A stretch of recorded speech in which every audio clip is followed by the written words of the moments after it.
Queridos irmãos, queridas irmãs, gostaria de começar essa reflexão sobre a partilha do dízimo, perguntando a nós mesmos: será que os membros da comunidade, particularmente dizendo as lideranças, os membros das pastorais, reconhecem a importância do dízimo? Porque pensar de uma forma assim bem geral, vamos observar de que temos ainda dificuldade de membros da igreja, aqueles que frequentam 20, 30, 40 anos a nossa igreja, ainda uma má compreensão da partilha do dízimo. Com certeza aqui eu não estou querendo colocar ninguém, como se diz ditado, né? Colocar todo mundo dentro do mesmo saco. Mas vocês sabem muito bem de que essa mentalidade ainda é muito persistente nas nossas comunidades. Portanto, nessa pequena reflexão, gostaria de trazer alguns elementos que fazem o povo pensar dessa forma e também apontar alguns caminhos importantes que possam ajudar-nos a mudar um pouco essa mentalidade sobre a partilha do dízimo. Em primeiro lugar, devemos retomar um pouco a partilha do dízimo nessa perspectiva a partir dos profetas. Gostaria de dar destaque a um profeta que, na sua época, ele trouxe muita denúncia ao dízimo, principalmente por causa da transgressão do templo, onde dizia: Ide a Betel e pecai, em Gilgal multiplicai as transgressões, e trazei de manhã vossos sacrifícios, a cada 3 dias vossos dízimos. Queimai do que está fermentado uma oferenda de ação de graças, e proclamai oferendas voluntárias e anunciai: pois é assim que gostais, filho de Israel, oráculo do Senhor Deus. O texto que eu acabei de fazer a leitura é um texto do profeta Amós, capítulo 4, versículo 4 e 5. De uma forma assim bem clara e objetiva, o profeta Amós ele coloca para nós como que a ritualidade ela se tornou mais importante do que o verdadeiro sentido espiritual dos sacrifícios e da realização da liturgia do templo. Traduzindo, o dízimo acabou se tornando mais um ritual do que uma partilha, uma vida e um sentido comunitário. O que realmente eu quero dizer com isso nessa perspectiva do texto? Com o decorrer da história do povo de Israel, houve sim transgressões do sentido da partilha, do dízimo relacionado diretamente ao culto. Outro texto que eu gostaria de retomar conosco é o texto de Números, aonde mesmo diz: desse dízimos dareis ao sacerdote Araão o tributo do Senhor. De qualquer dom recebido, reservarei o tributo do Senhor, a melhor parte para ser santificado.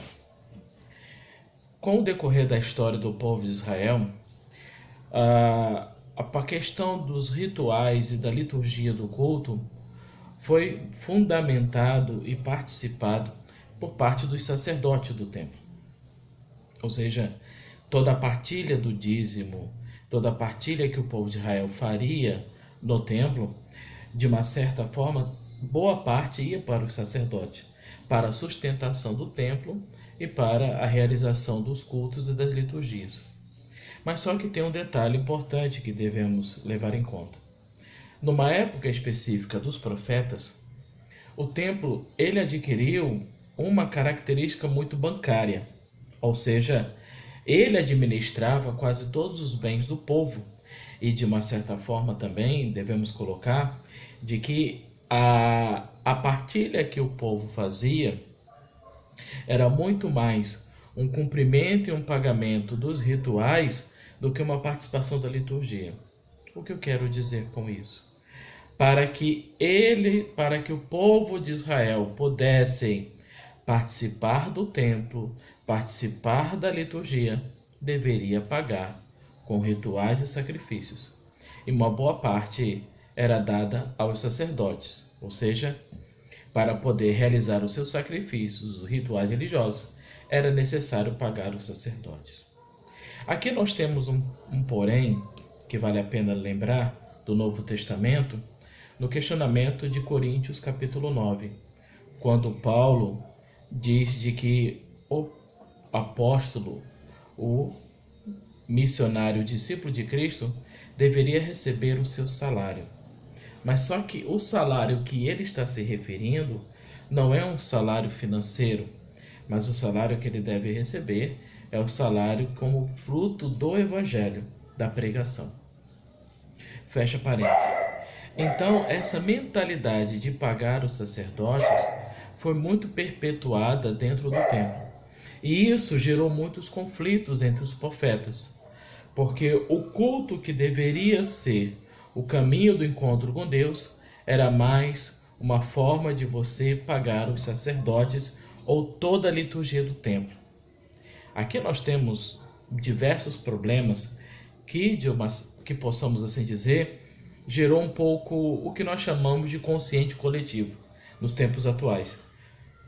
Em que sentido eu estou dizendo isso? Simples. É só basta pensar. Por que eu vou contribuir para o dízimo se o que importa para nós e para a comunidade é a pregação do evangelho, e isso já faço a minha doação? Então não tem necessidade de eu fazer a partilha. E outro detalhe também. Muitas vezes o dinheiro que eu contribuo, ele não volta em benefício para a comunidade. Às vezes é para sustentar o padre e toda a estrutura da igreja. Irmãos, quero dizer uma coisa muito simples para a nossa reflexão. Em nenhum momento, dentro dessa perspectiva bíblica, quero fundamentar a negação ou a não partilha do dízimo. Estou mostrando para nós de que o processo gradual e entendimento do dízimo como uma compreensão basicamente ritualista, ela foi construída durante o tempo e se fundamenta na Sagrada Escritura, e toda a história da igreja mostra isso, de que os altos tributos, as altas contribuições dadas e pedidas ao povo se dava muitas vezes para sustentar a própria igreja e as comunidades. Aqui, de uma forma clara e objetiva, na Idade Média, principalmente entre os séculos 13 e 16 da nossa era, se chamada muito da Idade das Trevas, houve muito essa situação. E isso é um exemplo claro do próprio questionamento de Martim Lutero, aonde temos a compra das indulgências para ir para o céu. Mas isso é uma outra reflexão e uma outra partilha. Mas o que eu quero dizer, e volto a repetir, esse inconsciente coletivo de que é preferível contribuir para a comunidade, de uma forma mais doação, trabalho e dedicação e evangelização e missão, do que com o dinheiro, é muito presente nas lideranças.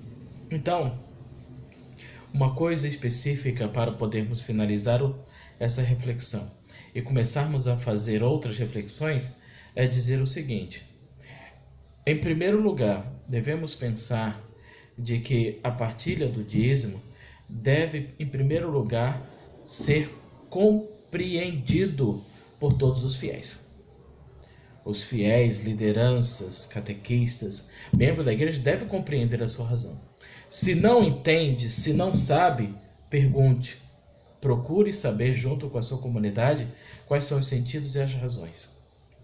Segundo lugar, não podemos pensar a perspectiva do dízimo como uma forma de arrecadarmos dinheiro para dar sustentabilidade à estrutura que nós construímos, que não é uma estrutura pequena, conta de luz e todas as contas possíveis. Em terceiro lugar, pensar de que aquilo que celebramos na nossa comunidade ela se torna também compromisso de fé na celebração que realizamos com a partilha do dízimo. Então, toda a denúncia dos profetas, que aí vai apontar muito para Jesus, não era para acabar com a estrutura ou com o templo, mas é para que o templo deveria ser o espaço do encontro com Deus. E todos os compromissos litúrgicos e celebrativos seriam consequência dessa participação, dessa vivência. E aí nós colocamos o dízimo. E isso está muito bem claro dentro da perspectiva de Jesus, que talvez será a próxima reflexão que nós iremos fazer. Mas para dizer e apontar de que Jesus ele não condena o templo, mas ele quer que o templo se renove, se transforme, se converta, porque a estrutura que ele tinha estava mais preocupado em sustentar aquilo que ele construiu, que muitas vezes era com sangue e violência, do que ser um verdadeiro encontro do local com Deus. Portanto, posso dizer com clareza que nós, lideranças, devemos ter consciência de que participar do dízimo é participar da vida da igreja. Que Deus abençoe a todos nós, Deus nos abençoe profundamente e que nós possamos viver esse tempo do dízimo como tempo de denúncia, tempo de anúncio e vida no Evangelho. Em nome do Pai, do Filho e do Espírito Santo.